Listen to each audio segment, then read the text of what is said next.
Hi guys, welcome back to the channel. इस video में हम जावास्क्रिप्ट को समझने वाले हैं। तो चलिए स्टार्ट करते हैं।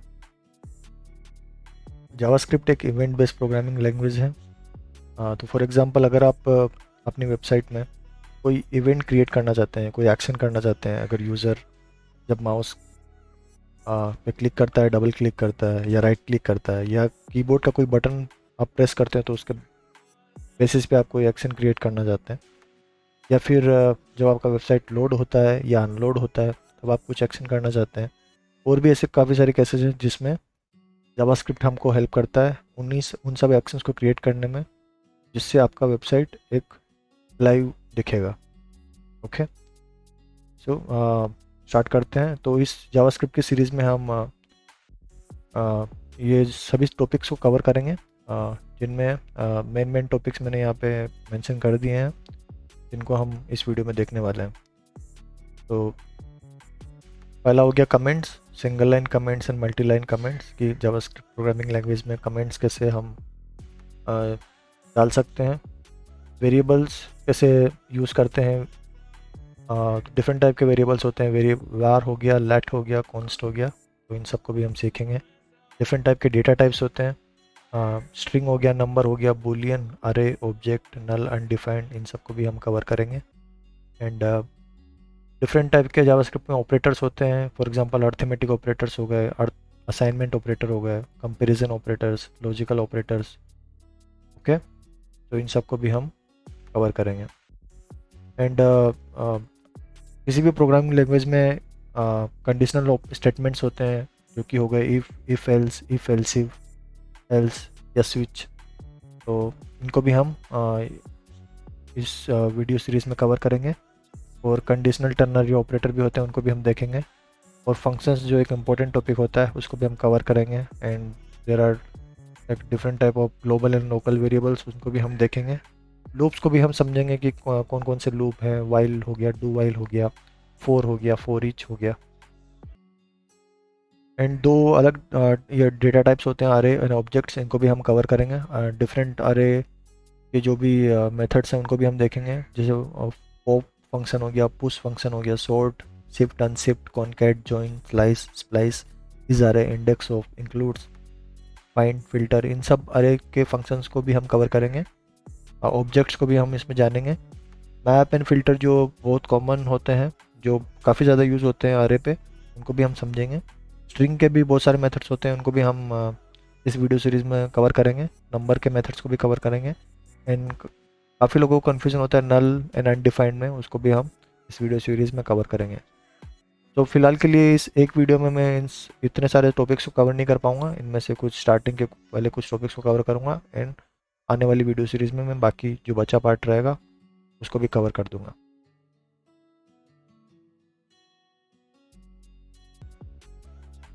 तो यहाँ पर हम इन टॉपिक्स को वन बाय वन करके कवर करेंगे, एंड साथ ही साथ हम कुछ एग्जांपल्स भी अपने विजुअल स्टूडियो कोड में ट्राई करेंगे। ओके, तो उसके लिए आप विजुअल स्टूडियो कोड ओपन कर लीजिएगा। तो मैंने यहाँ पर एक HTML इंडेक्स डॉट HTML का बेसिक फाइल क्रिएट कर दिया है विथ बेसिक HTML कोड। ठीक है, और यहाँ पर हम जावास्क्रिप्ट को रन करेंगे। तो जावास्क्रिप्ट को रन करने के लिए मैं यहाँ पर स्क्रिप्ट टैग लगा दूंगा, जिसके अंदर अपन जावास्क्रिप्ट को लिख पाएंगे। ठीक है, तो यहाँ पर जो भी जावास्क्रिप्ट का प्रोग्राम होगा, वहाँ यहाँ पर मैं उसको लिखूँगा। एंड मैंने ऑलरेडी लाइव सर्वर को यहाँ पर इंस्टॉल कर रखा है, जिससे मैं कोई भी चेंज करूँगा अपनी फाइल में तो वो ऑटोमेटिकली अपडेट हो जाएगा, जिसकी वजह से मुझे रीलोड करने की ज़रूरत नहीं पड़ेगी। ठीक है, तो इसको एक बार ब्राउज़र में ओपन कर लेते हैं। Open with live server.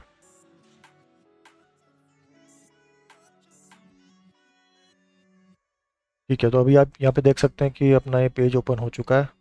Okay, और टेस्ट करने के लिए हम यहाँ पर कुछ टाइप कर देते हैं, हेलो।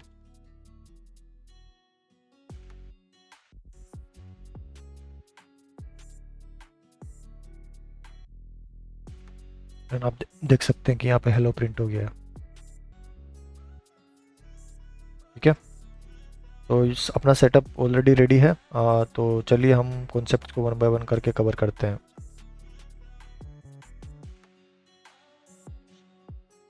तो सबसे पहले हम देखते हैं कमेंट को। ओके, तो दो तरीके से हम कमेंट्स यूज़ कर सकते हैं जावास्क्रिप्ट में। एक होता है सिंगल लाइन कमेंट यूज़ कर सकते हैं, एंड एक मल्टी लाइन कमेंट यूज़ कर सकते हैं। सिंगल लाइन कमेंट एक ही लाइन के लिए, एक ही लाइन को अगर हमको कमेंट करना है तो उसमें हम सिंगल लाइन कमेंट यूज़ कर सकते हैं, जिसका ये नोटेशन होता है डबल फॉरवर्ड स्लैश। और अगर अपने को मल्टी लाइन कमेंट्स यूज़ करना है, कहने का मतलब है कि अगर आपको एक से ज़्यादा लाइनें हैं उनको एक साथ कमेंट करना है तो आप ये मल्टी लाइन कमेंट वाला फॉर्मेट यूज़ कर सकते हैं, जिसको लिए लिखते हैं हम फॉरवर्ड स्लैश एंड देन ये स्टार एंड देन अपनी लाइंस एंड देन अगेन पहले स्टार आएगा फिर लास्ट में एंड फिर बाद में फॉरवर्ड स्लैश। तो ये स्लैश फॉरवर्ड स्लैश से चालू होगा, फिर स्टार, फिर आपकी लाइंस, फिर again star and then forward slash. Okay, एक बार इसको अपन VS कोड में देख लेते हैं। तो यहाँ पर मैं कोई एक सेंटेंस लिखता हूँ, this is a comment, and इसको हम एज ए कमेंट बनाना चाहते हैं तो उसके लिए अपने को डबल फॉरवर्ड स्लैश लगाना है बस। और आप देख सकते हैं कि ये कमेंटेड आउट हो गया, ये ग्रे कलर में दिखने लग गया। दैट मीन्स कि ये अब कमेंट बन गया। एंड मल्टी लाइन कमेंट को भी देख लेते हैं। फॉर एग्जांपल अपने पास दो लाइनें हैं। पहली लाइन है दिस इज़ लाइन 1 एंड एक और लाइन है this is line 2, and in दोनों लाइन को अपने को कमेंट में कन्वर्ट करना है। तो आप इन दोनों को सेलेक्ट कर सकते हैं एंड देन कंट्रोल, आप कीबोर्ड में कंट्रोल दबाएंगे देन स्लैश, एंड ऐसे दबाने से तो ये दोनों सिंगल लाइन कमेंट में जा रहे हैं। ओके, तो अगर हम इसको मल्टी लाइन कमेंट बनाना चाहते हैं तो आप ये टाइप करेंगे स्लैश स्टार एंड देन वापस सेकेंड लाइन के एंड में स्टार स्लैश। लेकिन अभी भी ये इसको कमेंट कंसिडर नहीं कर रहा है क्योंकि हमने फॉरवर्ड स्लैश एंड स्टार के बीच में गैप दे दिया था, इसी वजह से वो काम नहीं करेगा। तो ये आपको ध्यान रखना है कि आपके फॉरवर्ड स्लैश और जो स्टार है उन दोनों के बीच में स्पेस नहीं होना चाहिए। अगर आपने उनके बीच में स्पेस दे दिया तो वो कमेंट के तरीके से काम नहीं करेगा फिर वो। ओके, तो आपको स्पेस नहीं रखना है आपके फॉरवर्ड स्लैश और स्टार में। और ये ध्यान रखना है कि यहाँ पे मिस्टेक नहीं करनी है। Starting is forward slash and then star and then यहाँ पर आपको ये ऐसे नहीं लिखना, उल्टा नहीं लिखना है यहाँ पे कि पहले स्लैश लिख दिया फिर स्टार लिख दिया, क्योंकि यहाँ पर वैसे ही था स्लैश स्टार एंड यहाँ पे स्लैश स्टार।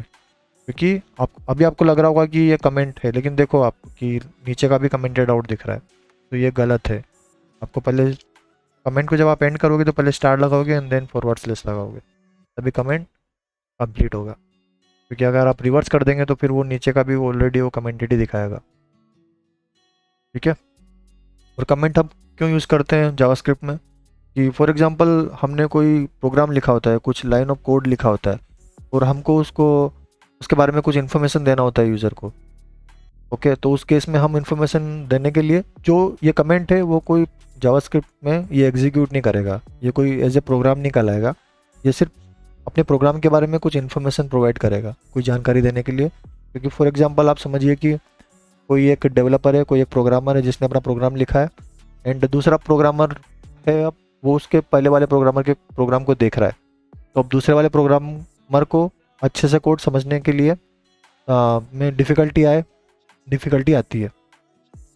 तो अगर आप उसका काम आसान करना चाहते हैं, अगर उसको कुछ ऐसी चीज़ है जो आपको लगता है कि आप प्रोग्राम लिख रहे हैं और थोड़ी कॉम्प्लिकेटेड है समझने में, तो आप कमेंट्स में आपके प्रोग्राम के बारे में आप थोड़ा इन्फॉर्मेशन प्रोवाइड कर सकते हैं, जिससे कोई भी उस कोड को देखेगा तो उसको समझने में आसानी होगा।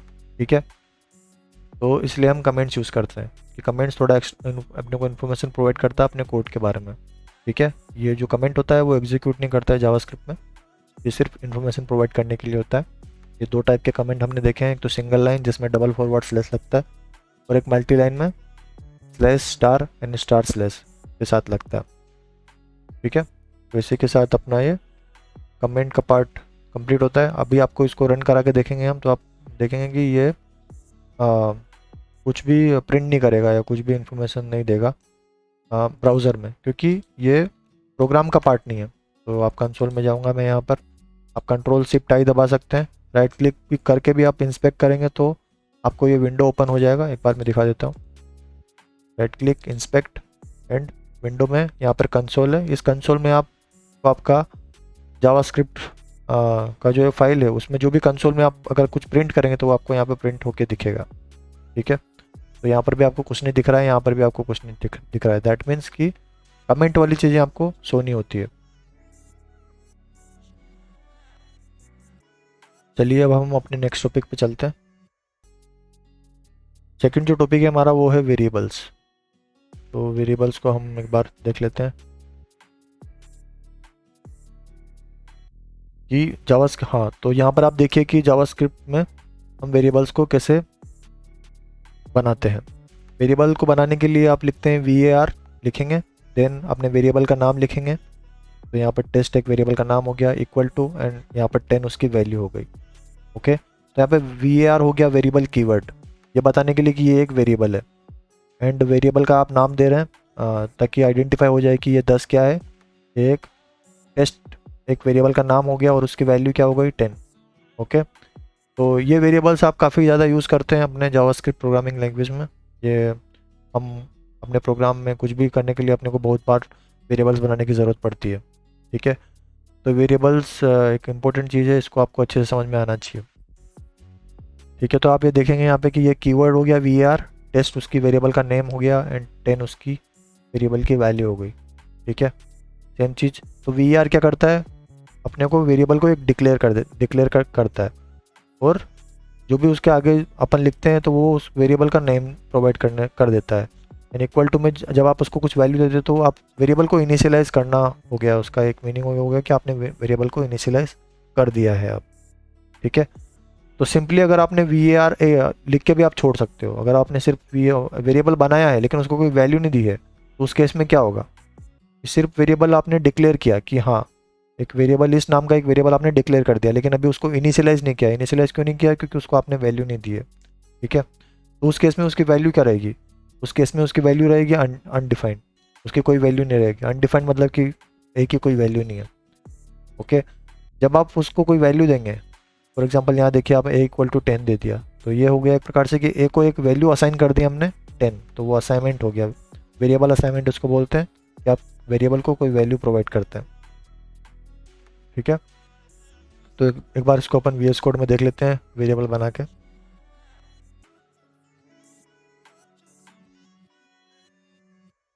इसको मैं मिटा देता हूँ। तो जैसे कि मैंने बताया कि पहले हम क्या करेंगे, डिक्लेयर करेंगे वेरिएबल को। उसके लिए वेरिएबल का कीवर्ड यूज़ करेंगे var, फिर बाद में मैंने वेरिएबल का नेम, फॉर एग्जांपल मैं ले रहा हूँ नेम, वेरिएबल का एक नेम हो गया, या फिर आप बोल देते हैं x ले लेते हैं, x एंड इक्वल टू, और इसको वैल्यू दे देते हैं 10। तो हमने वेरिएबल को डिक्लेयर कर दिया var x से, एंड उसको इनिशियलाइज भी कर दिया x इक्वल टू 10 से। ठीक है, अब हम इसको देखना चाहते हैं अपने ब्राउज़र में। तो ब्राउज़र में देखने के लिए हमारे पास एक फंक्शन रहता है डॉक्यूमेंट। ये डॉक्यूमेंट है, ये एक वेरिएबल है जो जावास्क्रिप्ट हमको प्रोवाइड करता है, जो फुल डॉक्यूमेंट को एक्सेस कर सकते हैं इसकी मदद से। एंड इसके अंदर राइट करके एक मेथड होता है, फंक्शन होता है, जिसको आप यूज़ कर सकते हैं अगर कुछ भी आपको प्रिंट कराना है अपने वेबसाइट में। तो हम यहाँ पर क्या प्रिंट कराना चाहते हैं, अपने वेरिएबल की वैल्यू को प्रिंट कराना चाहते हैं। तो यहाँ पर आपको 10 लिखने की ज़रूरत नहीं है अब, क्योंकि आपने 10 जो वैल्यू है वो x में दे दिया है। तो आप डायरेक्टली x लिखोगे यहाँ तो x की ऑटोमेटिकली आपको वैल्यू प्रिंट होके दिख जाएगी। वहाँ पे आपको x नहीं मिलेगा, वहाँ पे आपको x की वैल्यू मिलेगी, क्योंकि x एक वेरिएबल है। तो देखते हैं, तो आप यहाँ देख सकते हैं कि यहाँ पे 10 आपको प्रिंट होके दिख रहा है। इसको मैं थोड़ा जूम कर लेता हूँ। ओके, तो ऐसे आप वेरिएबल को डिक्लेयर कर सकते हैं। एंड आप अगर आपके पास ये भी ऑप्शन है, अगर आप सिंगल लाइन में आप उसको इनिशियलाइज नहीं करना चाहते हैं, फॉर एग्जांपल मैं यहाँ पर बस डिक्लेयर कर रहा हूँ वेरिएबल x को, तो आप नेक्स्ट लाइन में भी उसको दे सकते हैं उसकी वैल्यू, ये भी कोई एरर नहीं देगा। ये भी पॉसिबल है, आप ऐसा भी कर सकते हैं। तो इस केस में भी अपने को वेरिएबल की वैल्यू 10 यहाँ पर प्रिंट होके दिखेगी। ठीक है, तो यहाँ पर ये लाइन नंबर 9 जो है, ये var x, सिर्फ हमने var x लिखा है। तो यहाँ पर ये इस चीज़ को क्या बोलेंगे, सिर्फ एक वेरिएबल को एक बस एक नाम दिया हमने, कोई वैल्यू नहीं दी, तो इसको बोलेंगे वेरिएबल डिक्लेरेशन। डिक्लेयर किया बस हमने, वेरिएबल डिक्लेरेशन। एंड फिर से उसकी अगली लाइन में हम x को एक वैल्यू दे रहे हैं 10, तो यहाँ पर इसको बोलेंगे वेरिएबल इनिशियलाइजेशन। एक वेरिएबल को एक इनिशियलाइज कर दिया, इनिशियलाइजेशन। और इस लाइन में वैल्यू क्या रही होगी, अगर आप इस लाइन में बताएंगे x की वैल्यू क्या रही है, तो x की वैल्यू यहाँ पे है x इज़ अनडिफाइंड, x की कोई वैल्यू नहीं है यहाँ पर, अनडिफाइंड। अब इस लाइन में इसकी वैल्यू क्या हो जाएगी, यहाँ पर x की वैल्यू हो जाए x इज़ 10, यहाँ पर उसकी वैल्यू 10 हो चुकी है। ठीक है,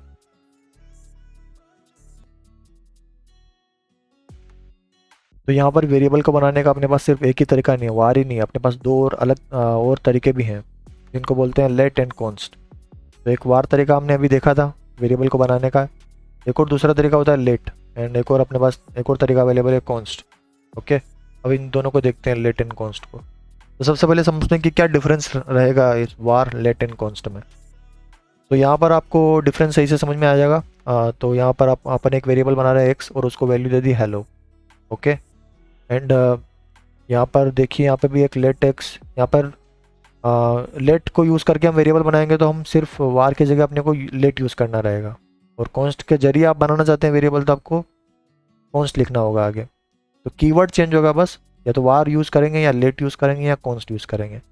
अब कौन सी सिचुएशन में क्या यूज़ करना है वो हम देखते हैं। ठीक है, तो इन वार एंड लेट में पहले डिफरेंस समझते हैं। वार एंड लेट में बस ये डिफरेंस है कि आप सेम नाम का वेरिएबल फिर से डिक्लेयर कर सकते हैं। यहाँ पर देखिए वार एक्स इक्वल टू हेलो लिख दिया। अब सेम नाम के वेरिएबल को, वार एक्स को फिर से वार लगा के हम एक्स सेम नाम के वेरिएबल को हमने डिक्लेयर कर दिया। तो ये आप कर सकते हैं। ग्रीन मतलब कि जो ग्रीन कलर में लिखा है वो सब पॉसिबल है, वो सब मतलब आप कर सकते हैं। रेड कलर में जो लिखा है वो आप नहीं कर सकते हैं। ठीक है, अगर वो करने बैठेंगे आप तो आपको एरर देगा जावास्क्रिप्ट। तो यहाँ पर ये पॉसिबल है, वार आप सेम वेरिएबल को वापस से डिक्लेयर कर सकते हैं सेम नाम के, एंड उसकी वैल्यू फिर आगे चेंज कर सकते हैं। ये आपने देखा था अभी कि अपन वैल्यू चेंज कर पा रहे थे नेक्स्ट लाइन में। अगर आप सेम चीज़ करने जाएंगे लेट के थ्रू, तो देखिए लेट यहाँ पे एक्स से इसने हेलो बनाया, तो आप वापस से वेरिएबल को डिक्लेयर नहीं कर सकते हैं, क्योंकि वो ऑलरेडी डिक्लेयर आपने इस लाइन में कर दिया। तो सेम नाम के वेरिएबल को आप फिर से डिक्लेयर नहीं कर सकते हैं लेट को यूज़ करके। तो ये काम नहीं करेगा आपका let x equal to world, वापस से आप वेरिएबल को डिक्लेयर नहीं कर पाएंगे। तो ये चीज़ हो सकती है, लेकिन लेट्स के थ्रू नहीं हो सकती है। हाँ, लेकिन अपन ये जो कर सकते हैं कि let x equal to hello लिखा, फिर एक्स की वैल्यू चेंज कर सकते हैं, लेकिन उसको डिक्लेयर नहीं कर सकते हैं। डिक्लेयर कब करते हैं, जब वापस से लेट लगाते हैं, या वार लगाते हैं, या लेट लगाते हैं, कॉन्स्ट लगाते हैं। लेट नहीं लगा सकते हैं वापस, लेकिन ऐसे एक्स इक्वल टू ऐसे सिंपली उसका वैल्यू चेंज कर सकते हैं। और कॉन्स्ट का मतलब है यहाँ पे कॉन्स्टेंट, कि वैल्यू कॉन्स्टेंट हो गई। एक बार आपने जो वैल्यू बना दी वही रहेगी, आप उसको बाद में कभी चेंज नहीं कर सकते हैं। ठीक है, तो उस केस में कोई ये भी पॉसिबल नहीं रहेंगे दोनों केसेस। कौन से दोनों केसेस, एक तो ये डिक्लेयर भी नहीं कर सकते हैं आप, क्योंकि आपने ऑलरेडी बना दिया। तो कॉन्स्ट एक्स करके आप कुछ वैल्यू नहीं दे सकते हैं वापस, कॉन्स्ट नहीं लगा सकते हैं सेम वेरिएबल के नाम पे। और आप ये भी नहीं कर सकते हैं, आप एक्स इक्वल टू कोई और डिफरेंट वैल्यू नहीं दे सकते हैं, क्योंकि ये कॉन्स्टेंट वैल्यू हो गया। अब एक्स एक कॉन्स्टेंट वेरिएबल हो चुका है, उसकी वैल्यू जो आपने पहले एक लाइन में दे दी वही उसकी वैल्यू रहेगी, अब वो चेंज नहीं होगी। ठीक है, तो आप एक्स इक्वल टू कुछ उसका कुछ और वैल्यू देने जाएंगे तो वो नहीं होगा। तो ये जो चीज़ है ये कॉन्स्ट में नहीं कर पाते हैं, ये एक्स इक्वल टू ये चीज़, बाकी दोनों में ये चीज़ देखो पॉसिबल है। तो आपको आई होप कि डिफरेंस समझ में आ रहा होगा कि वेरिएबल के थ्रू अपन, वार के थ्रू हम वेरिएबल को वापस से डिक्लेयर कर सकते हैं। लेट में हम वेरिएबल की वैल्यू चेंज कर सकते हैं, लेकिन फिर से डिक्लेयर नहीं कर सकते हैं। एंड कॉन्स्ट में ना तो हम वेरिएबल को डिक्लेयर कर सकते हैं वापस, ना हम उसकी वैल्यू चेंज कर सकते हैं। ठीक है, एक बार हम देखते हैं कि अगर ये हम करने जाएंगे तो अपने को जावास्क्रिप्ट क्या एरर देगा। ठीक है, तो यहाँ पर हम चले जाते हैं। यहाँ पर अब सेम चीज़ अगर मैं करने जाऊँ कि एक और वेरिएबल बना देते हैं वार वाई, सॉरी लेट के थ्रू बनाते हैं, let y, and next line पे उसको डिक्लेयर करता हूँ y equal to 10। For example हम पहली लाइन में वाई की वैल्यू रखेंगे 5, एंड दूसरी लाइन में वाई की वैल्यू चेंज कर देंगे 10। ठीक है, एंड यहाँ पर इस बार वाई को प्रिंट करके देखते हैं। एक लाइन में वाई एक्स को प्रिंट कर देते हैं और एक लाइन में वाई को प्रिंट कर देते हैं।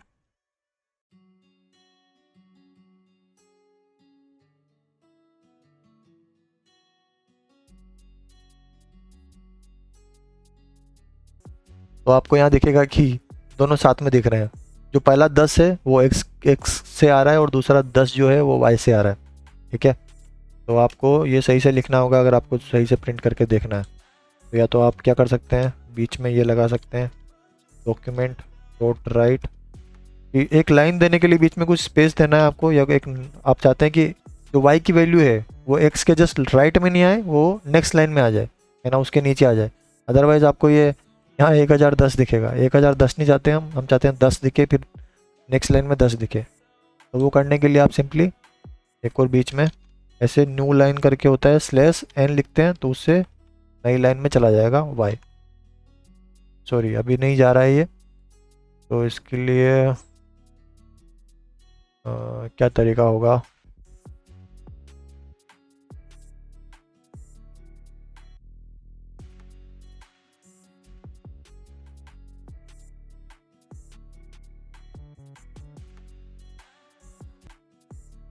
एक बार इसको बैकवर्ड स्लैश यूज़ करते हैं।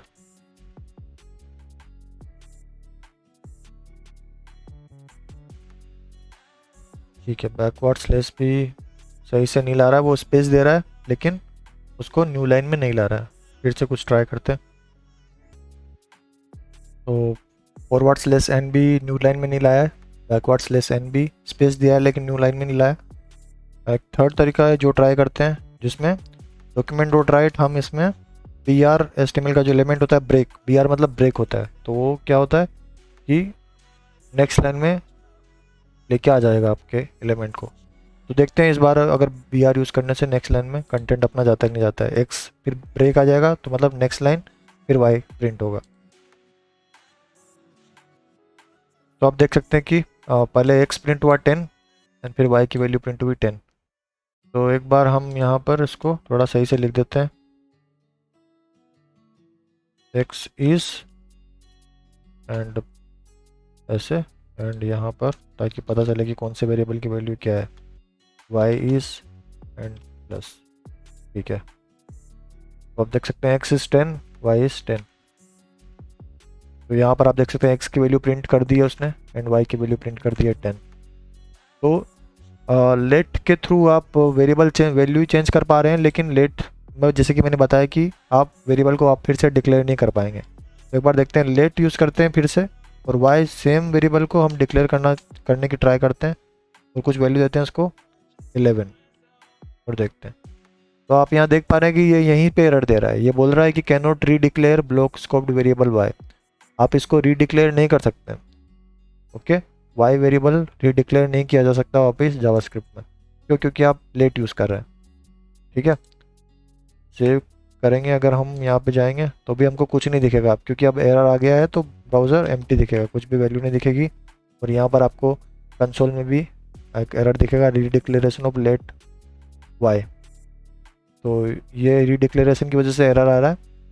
ठीक है, तो एक बार देखते हैं कि जो लेट के थ्रू तो हम नहीं कर पा रहे हैं, क्या हम वार के थ्रू कर सकते हैं क्या? तो पहले वेरिएबल को भी वार रख देते हैं फिर से, एंड दूसरे को भी वार रख देते हैं। आप देखेंगे कि अभी इसने एरर नहीं दिया, मैंने फिर से वार वाई को 11 दे दिया, पहले वाई को 5 दिया वार के थ्रू, एंड फिर वार के थ्रू हमने वाई की 11 वैल्यू दे दी। इस बार कोई एरर नहीं आ रहा है यहाँ पे, और लेट सी की वैल्यू प्रिंट होता है नहीं होता है। ठीक है, वाई की वैल्यू 11, फिर वाई की वैल्यू फिर से 10 कर दी और 10 प्रिंट होगा अपने को, वाई इज 10। तो अभी अपने को कोई भी एरर नहीं दिख रहा है, जावास्क्रिप्ट का कोई भी एरर नहीं दिख रहा है यहाँ पर। ठीक है, तो इस तरीके से आप वार के थ्रू वेरिएबल को रीडिक्लेयर कर सकते हैं, लेकिन इसके लेट के थ्रू नहीं कर सकते हैं। ठीक है, तो यहाँ पर इस एग्जांपल को लिख देते हैं सही से, वार एक्स इक्वल टू 5, फिर से वार यूज़ कर लिया, var X equal to 7 and X equal to 10। Let use करेंगे वाई 5 फिर वाई 11, तो यहाँ पर एरर आ रहा है। तो अभी एरर मिटाने के लिए, क्योंकि हम वापस से रीडिक्लेयर नहीं कर सकते हैं, तो इसको मैं कमेंट कर देता हूँ। ठीक है, तो y सिर्फ 5 है, उसके बाद y की वैल्यू 10 हो रही है। इसको मैंने कमेंट इसलिए किया क्योंकि हम ये नहीं कर सकते हैं, ये करने जाएंगे तो एरर आएगा। थर्ड जो तरीका है कॉन्स्ट वाला तरीका, उसको भी देख लेते हैं। कॉन्स्ट एंड z एक वेरिएबल ले लेते हैं, उसको वैल्यू देते हैं 15। ठीक है, अब हम ट्राई करते हैं कॉन्स्ट यूज़ करके वापस से अगर z की वैल्यू 20 दे सकते हैं क्या। तो अगर आप ये करने जाएंगे तो सेम उसी टाइप का एरर आएगा, can not redeclare variable z। Okay, आप फिर से सेम कॉन्स्ट को यूज़ करके फिर से अपने वेरिएबल को रीडिक्लेयर नहीं कर सकते हैं, तो उसको मैं कमेंट कर देता हूँ। एंड लेट्स ट्राई कि वेरिएबल की वैल्यू चेंज करने का ट्राई करते हैं कॉन्स्ट के थ्रू। जो z की वैल्यू अपन ने 15 दी, अब z की वैल्यू अपन देना चाहते हैं 20। लेट्स सी, तो यहाँ पर तो कोई एरर नहीं दिखेगा अपने को, कोई रेड में कुछ भी नहीं दिख रहा है एरर। देखते हैं कि ब्राउज़र में आता है कि नहीं आता है, कंसोल में। ठीक है, सेव करता हूँ और यहाँ पर इसकी वैल्यू भी प्रिंट कराने का ट्राई करते हैं। डॉक्यूमेंट डॉट राइट z की वैल्यू प्रिंट कराते हैं। तो आप देखेंगे कि कुछ भी प्रिंट नहीं हुआ है, z की कोई भी वैल्यू प्रिंट नहीं हुई, ना 15 प्रिंट हुई ना 20 प्रिंट हुई। क्योंकि अगर आप कंसोल में जाके देखेंगे तो इसने एरर दिया है, invalid assignment to const z। इसने बोला है कि invalid assignment to const z है, तो कॉन्स्टेंट वैल्यू z को फिर से कोई असाइनमेंट नहीं दे सकते हैं। तो ये जो लाइन है, लाइन नंबर 19, वो इनवैलिड असाइनमेंट हो जाएगा। क्योंकि कांस्टेंट है, z एक कांस्टेंट वेरिएबल हो गया, 15 उसकी वैल्यू हो गई, उसकी वैल्यू चेंज नहीं करी जा सकती है। क्यों नहीं करी जा सकती? क्योंकि आपने कॉन्स्ट यूज़ करके बनाया उसको। कोई भी कांस्टेंट वैल्यू आपको यूज़ करनी है जिसका आप वैल्यू चेंज नहीं करना चाहते हैं फ्यूचर में, तो आप कॉन्स्ट यूज़ कर सकते हैं। ठीक है, तो इस तरीके से आप तीनों में डिफरेंस देख सकते हैं। तो ये भी काम नहीं करेगा, तो जो चीज़ें कमेंट में लिखी है वो चीज़ें में काम नहीं करेगी, है ना। तो उनको मैंने कमेंट कर दिया। तो यहाँ पर ये लेट y = 11 नहीं कर पा रहे थे, क्यों? क्योंकि रीडिक्लेयर नहीं कर सकते। ठीक है, यहाँ पर रीडिक्लेयर नहीं कर सकते हैं, इसको कमेंट कर दिया। और वापस से इनिशियलाइज भी नहीं कर सकते हैं फिर से, तो इसको भी कमेंट कर दिया। ठीक है, तो कुछ वीडियोस के बाद आप देखेंगे कि मैं ES6 के सिंटेक्स के बारे में बताऊंगा। वहाँ पर आप देखेंगे कि हाँ, वहाँ पर हम वार का तरीका यूज़ करते ही नहीं है अपनी प्रोग्रामिंग लैंग्वेज में। हम लेट और कॉन्स्ट को यूज़ करेंगे। सिर्फ लेट के थ्रू हम वो वेरिएबल्स बनाएंगे जिनकी वैल्यू हम चेंज कर सकते हैं। अगर किसी वेरिएबल को हम चाहते हैं कि उसकी वैल्यू कांस्टेंट रहे, तब हम कॉन्स्ट यूज़ करेंगे। तो लेट एंड कॉन्स्ट दो वेरिएबल होंगे जिनको हम अपने प्रोग्रामिंग लैंग्वेज में यूज़ करेंगे। ठीक है, तो आई होप कि आपको वार, लेट एंड कॉन्स्ट में डिफरेंस समझ में आया होगा। वार में हम रीडिक्लेयर कर सकते हैं, रीइनिशियलाइज भी कर सकते हैं। लेट में हम रीडिक्लेयर नहीं कर सकते हैं, इनिशियलाइज कर सकते हैं फिर से। कॉन्स्ट में हम रीडिक्लेयर भी नहीं कर सकते हैं और इनिशियलाइज भी नहीं कर सकते हैं फिर से। ठीक है, चलिए अब हम थर्ड टॉपिक को कवर करते हैं, डेटा टाइप्स।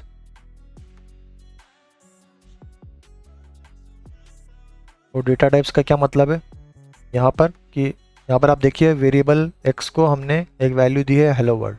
ठीक है, तो ये किस टाइप की वैल्यू है वो अपने को डेटा टाइप बताएगा। ठीक है, तो जिस टाइप की वैल्यू है वो अपन को उस चीज़ को डेटा टाइप बोलते हैं। ठीक है, तो फॉर एग्जांपल अपने पास कौन कौन से टाइप के डेटा टाइप अवेलेबल हैं। एक प्रिमिटिव टाइप्स बोलते हैं, जिनको यूज़ करके हम कोई और नहीं बना सकते हैं। ठीक है, तो प्रिमिटिव टाइप्स हो जाएंगे, जैसे कि नंबर हो गया, स्ट्रिंग हो गया, बूलियन हो गया, नल हो गया, अनडिफाइंड हो गया। ये सब प्रिमिटिव कहलाएंगे। एक दूसरे होते हैं कंपोजिट। कंपोजिट में दो डेटा टाइप आ जाएंगे, objects and arrays. Objects and arrays composite इसलिए हैं क्योंकि इनके अंदर भी इनको भी ज़रूरत पड़ेगी प्रिमिटिव टाइप्स को इनको बनाने के लिए। इन डेटा टाइप में भी, क्योंकि ऑब्जेक्ट्स के अंदर भी कुछ ना कुछ हम वैल्यूज़ यूज़ करते हैं, प्रॉपर्टी एंड वैल्यू यूज़ करते हैं। एंड अरेज के अंदर भी हम कुछ वैल्यूज़ यूज़ कर सकते हैं। वो जो वैल्यू यूज़ करते हैं उनका कोई डेटा टाइप रहता है, या तो वो नंबर रहते हैं, या स्ट्रिंग रहते हैं, या बूलियन, नल, अनडिफाइंड। ठीक है, तो ये कंपोजिट हो गया क्योंकि ये बाकी डेटा टाइप से मिलके बनते हैं। ऑब्जेक्ट्स एंड अरे जो डेटा टाइप है वो कंपोजिट है क्योंकि वो इन डेटा टाइप से मिलके बनेंगे। लेकिन ये एक डेटा टाइप किसी और से मिलके नहीं बनेंगे, इसलिए प्रिमिटिव हो गया। ये अपने खुद का ही है, ये किसी और को यूज़ नहीं करेंगे, कोई और डेटा टाइप को यूज़ नहीं करेंगे अपने को बनाने के लिए। ठीक है, तो ये पास तो इधर हो गए number, string, boolean, null and undefined, and object and arrays composite data type हो गया। ठीक है, तो आप यहाँ पे डिफरेंट एग्जांपल दिए हैं अलग अलग डेटा टाइप के। पहला में देखेंगे आपकी variable x equal to hello world लिखा है, तो यहाँ पर ये डबल कोट में लिखा है, तो जो भी चीज़ अपन डबल कोट में लिखेंगे वेरिएबल की वैल्यू, वो ऑटोमेटिकली स्ट्रिंग उसका डेटा टाइप हो जाएगा। ठीक है, तो इसका स्ट्रिंग डेटा टाइप हो चुका है क्योंकि ये डबल कोट में लिखा है। यहाँ पर वेरिएबल एक्स इक्वल टू 25 लिखा है, ये डबल कोट में नहीं लिखा है, और एक ये नंबर कोई एक न्यूमेरिक वैल्यू है, इसीलिए इसका डेटा टाइप क्या हो गया, नंबर। और एक थर्ड डेटा टाइप होता है बुलियन। बुलियन की दो वैल्यूज़ होती है, या तो ट्रू या फॉल्स। ठीक है, अब यहाँ पर आप देखिए कि डबल कोट सिंगल कोट कुछ नहीं लगा है, तो ये स्ट्रिंग तो नहीं है, एंड ये नंबर भी नहीं है क्योंकि ये कुछ न्यूमेरिक वैल्यू तो है नहीं इसकी, 0 1 2 3 4 ऐसा तो कुछ है नहीं। ठीक है, तो ये है ट्रू। ट्रू एंड फॉल्स दो वैल्यू है, दो हम बुलियन वैल्यू यूज़ कर सकते हैं, उनका बुलियन डेटा टाइप रहता है। और एक हो गया आरे। तो आप आरे में देखिए कि आरे में हम ये स्क्वायर ब्रैकेट यूज़ कर सकते हैं, तो जब स्क्वायर ब्रैकेट यूज़ करके अपन कुछ एलिमेंट्स को उसमें डालते हैं तो उसका डेटा टाइप हो जाता है अरे। जैसे हम स्क्वायर ब्रैकेट बनाएंगे तो उसका डेटा टाइप अरे बन जाएगा। ठीक है, उसके अंदर यहाँ पे नंबर ऑफ एलिमेंट्स यूज़ करे हैं, HTML CSS JS, ये सब, इन सब का डेटा टाइप क्या है, HTML का डबल कोट लगे हैं तो ये स्ट्रिंग हो गया, CSS भी स्ट्रिंग हो गया, JS भी स्ट्रिंग हो गया। तो ये बताया था कि अरे एक कंपोजिट डेटा टाइप है, मतलब ये अपने को बनाने के लिए दूसरे एलिमेंट्स को यूज़ करेगा। तो अब ये देखिए कि ये स्ट्रिंग जो आइटम्स है वो अरे में जा रहे हैं, तो स्ट्रिंग डेटा टाइप्स की जो वैल्यूज़ है उनको यूज़ कर रहा है अरे। ठीक है, और यहाँ पर नेक्स्ट लाइन पे ऑब्जेक्ट डेटा टाइप हो गया, तो उसके लिए ऑब्जेक्ट के लिए क्या नोटेशन यूज़ कर सकते हैं, हम कर्ली ब्रैकेट यूज़ करते हैं। कर्ली ब्रैकेट लगाएंगे, फिर हम प्रॉपर्टी लिखते हैं, फिर प्रॉपर्टी की वैल्यू लिखते हैं। तो प्रॉपर्टी हो गया फर्स्ट, कॉलन करके उसकी वैल्यू लिखते हैं, फिर कॉमा, फिर प्रॉपर्टी कॉलन एंड देन उसकी वैल्यू। ठीक है, तो अरे एंड ऑब्जेक्ट्स को हम फ्यूचर वीडियोस में कवर करेंगे अच्छे से डिटेल में। यहाँ पर आप बस ये जान लीजिए कि अगर स्क्वायर ब्रैकेट लगे हैं तो उसका डेटा टाइप अरे हो जाएगा, एंड कर्ली ब्रैकेट लगे हैं तो वो ऑब्जेक्ट उसका डेटा टाइप हो जाएगा। ठीक है, एंड एक दो डेटा टाइप होते हैं अलग, एक नल एंड अनडिफाइंड। नल के केस में वेरिएबल एक्स इक्वल टू जब आप नल लिखेंगे तो उसका डेटा टाइप नल हो जाएगा। ठीक है, एंड अगर आपने वेरिएबल को बस बना के छोड़ दिया तो उस केस में उसका डेटा टाइप क्या रहेगा, अनडिफाइंड, क्योंकि एक्स की कोई वैल्यू आपने डिफाइन नहीं करी है, कोई वैल्यू नहीं दी है, तो बाई डिफ़ॉल्ट उसका डेटा टाइप क्या रहेगा, अनडिफाइंड। अगर आप इक्वल टू करके नल स्पेसिफिकली बोल देंगे तो फिर उसका अनडिफाइंड से उसका नल चेंज हो जाएगा। अगर एक्स इक्वल टू कुछ अलग से वैल्यू दे देंगे, या तो हेलो वर्ल्ड 25, तो उसका डेटा टाइप या स्ट्रिंग या नंबर हो जाएगा। ठीक है, तो these are the different data types. अब इसको हम VS कोड में एक बार ट्राई करते हैं।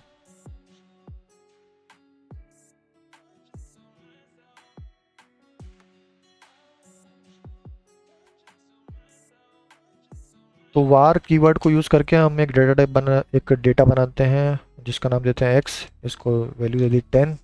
ठीक है, तो इसका डेटा टाइप क्या हो जाएगा, जैसे कि बताया इसका डेटा टाइप हो जाएगा नंबर।